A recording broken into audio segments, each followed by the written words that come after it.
Mereka berani berimajinasi secara ketika kita dewasa banyak banget informasi yang masuk ya, positif negatif itu masuk, dan itu seperti Anda ketika sekolah dulu entah SD, SMP, SMA disuruh mengarang nih cara menulis jurnal syukur untuk menarik uang. Sebenarnya ini lama banget ya kita bahas, namun di sini saya akan memberikan tambahannya ya, mungkin bagi yang belum tahu, mungkin bagi yang belum pernah belajar tentang bagaimana menuliskan jurnal syukur. Nah, dari sini kita akan ulas ya, mungkin nggak panjang ya karena ini pernah kita buat juga, dan mungkin teman-teman bisa cari nanti videonya ya. Jadi biar nanti teman-teman bisa belajar, dan kita langsung mulai aja di poin pertama. Mulai dengan syukur. Nah, biasanya gini, kalau kita berdoa itu biasanya kita meminta kan. Biasanya kita ini ya pokoknya memohon, atau kadang ada yang salah juga berdoa dengan memerintah Tuhan. Mungkin ada yang bingung ya, kok memerintah Tuhan gimana? Nah, misalkan nih Anda berdoanya begini, Tuhan berikanlah aku bla bla bla, apa yang Anda inginkan, mungkin uang, mungkin ya itu kendaraan, mungkin itu rumah, pasangan, dan lain-lainnya. Katalah, berikanlah, jadikanlah, kuatkanlah. Nah, seperti itu. Sebenarnya doa ini nggak sembarangan bisa kita ucapkan, karena efeknya kadang itu bisa sebaliknya. Namun yang dikenali oleh doa kita itu bukan permintaan, bukan permohonan, tapi adalah rasa syukur. Ketika kita bersyukur, kita menerima apa yang udah kita minta, ya meskipun belum terwujud, itulah yang dibaca. Oh, kamu seperti itu ya hidupnya.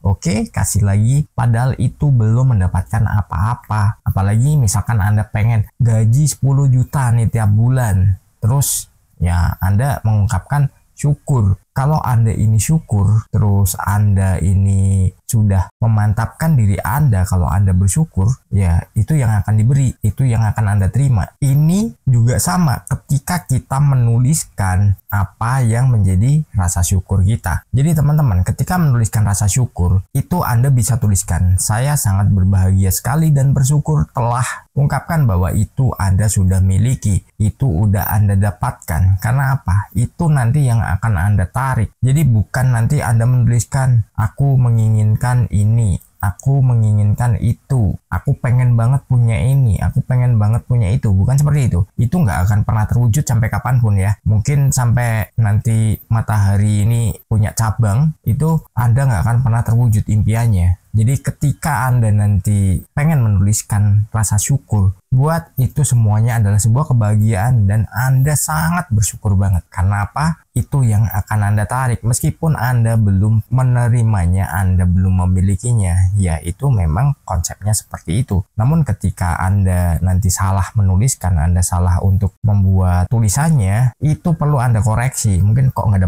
dapat ya? Kok ini nggak terwujud ya? Kok lama banget ya? Nah, jangan ada pertanyaan seperti itu juga, karena nanti itu getarannya akan berpengaruh dari yang positif tadinya jadi sesuatu yang negatif. Karena apa? Keraguan Anda. Berarti Anda nggak yakin, berarti Anda ini nggak percaya bahwa semua itu ada, semua itu bisa terwujud. Kita lanjut di poin kedua, buat seolah-olah sudah terwujud. Tadi saya berbahagia sekali dan bersyukur sudah memiliki, saya sudah mendapatkan. Nah, seperti itu ya. Jadi buat aja seolah-olah ketika Anda menuliskan sesuatu yang Anda inginkan, itu buat seolah-olah semua itu udah terwujud, semuanya sudah ada. Seperti halnya gini, ketika kita sekolah dulu, kita kan pernah kan disuruh belajar mengarang. Ya mungkin bagi sebagian orang bodoh, ilmu seperti ini atau law of attraction dipikirnya adalah sesuatu yang mengarang ya, bagi orang yang memiliki SDM rendah ya, orang yang ya mungkin IQ-nya di bawah rata-rata, karena bagi dia pendapatnya adalah sesuatu yang paling benar. Meskipun teman-teman yang menonton dan mengikuti channel ini adalah orang-orang hebat yang selalu belajar, dan tidak sedikit juga yang sudah berhasil juga ya. Nah, dari situ apa? Anda buat seolah-olah seperti Anda ketika sekolah dulu entah SD, SMP, SMA disuruh mengarang nih. Mungkin sedang main di tempat siapa, atau Anda sedang liburan di mana waktu itu. Nah, kejadian apa aja Anda harus tuliskan, terus Anda naik apa. Dari situ apa? Ketika kita ini masih anak-anak, imajinasi kita ini liar, imajinasi kita ini nggak terbatas. Karena apa? Ya kita belum memiliki logika yang realistis. Jadi dari situ kita bebas nih mengembangkan sesuatu ketika waktu itu disuruh belajar mengarang. Namun ketika kita menjadi orang yang sudah punya paham realistis ya dalam kehidupan, logika kita udah ya mendominasi, dari situ apa? Kita selalu menyangkal, wah nggak mungkin lah. Ketika anak kecil punya impian, kita pasti berpikirnya, alah ngimpi lu, alah lu tuh ada-ada aja. Mungkin ada yang berpendapat karena itu anak kecil, namun sebenarnya nggak seperti itu. Ketika kita dewasa, banyak banget informasi yang masuk ya, positif negatif itu masuk, dan itu justru yang menjadi hambatan. Kenapa? Kita nggak mau menyaringnya. Kita udah realistis, kita udah selalu berlogika segala macam, tapi hidupnya masih susah. Ketika kita ini masih ya bocil-bocil lah, mungkin balita, mungkin usia berapa, mereka berani berimajinasi secara totalitas, sedangkan kita udah dewasa nggak berani dan menganggap itu adalah sebuah hal yang mustahil. Ya akhirnya apa? Nggak dapat apa-apa. Apalagi Anda pengen gaji 10 juta, Anda disuruh seolah-olah udah memilikinya aja, Anda menghambat diri Anda sendiri, ya kapan Anda akan mendapatkannya? Nggak akan pernah dapat. Tapi kalau Anda seolah-olah udah mendapatkannya, Anda bahagianya bagaimana? Meskipun Anda cuma dapat nih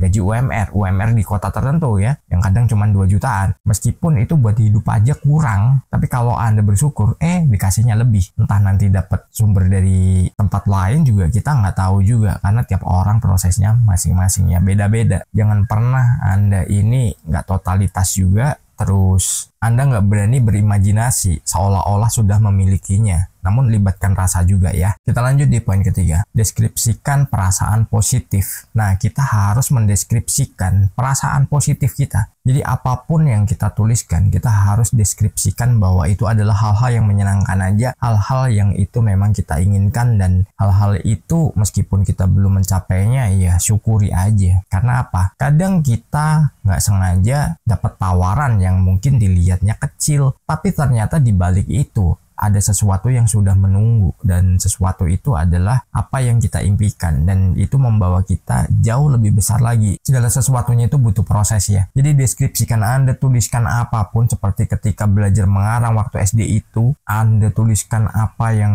Anda ingin miliki, seolah-olah itu sudah Anda dapatkan, dan deskripsikan kebahagiaan Anda, deskripsikan rasa bersyukur Anda di situ, semuanya tuliskan di situ, dan akan tiba waktunya Anda akan mendapatkan semuanya, dan Anda nggak perlu berpikir lagi. Karena apa? Anda bisa tingkatkan untuk nilai yang lebih besar, karena Anda sudah punya ilmunya, Anda tinggal kembangkan lagi, Anda tinggal terapkan, naikkan targetnya ya. Sebenarnya bukan target, tapi itu impian. Anda boleh menaikkan 2 kali lipat, 3 kali lipatnya, namun jangan langsung dinaikkan yang signifikan. Tapi kalau Anda punya tujuan nih, misalkan pengen punya duit berapa, nah dari situ kadang kita secara realistis saja menjalankan sesuatunya, itu udahlah naikin 2 kali lipat dulu atau 3 kali lipat dulu, tiba-tiba malah melampaui dari nilai yang kita targetkan yang utama. Itu juga bukan sesuatu yang mustahil, dan itu bisa dicapai. Jangan pernah ragu dengan kemampuan Anda juga ya. Ungkapkan hal-hal positif dalam perasaan Anda. Tuliskan semuanya dalam buku impian Anda. Sukses berlimpahan.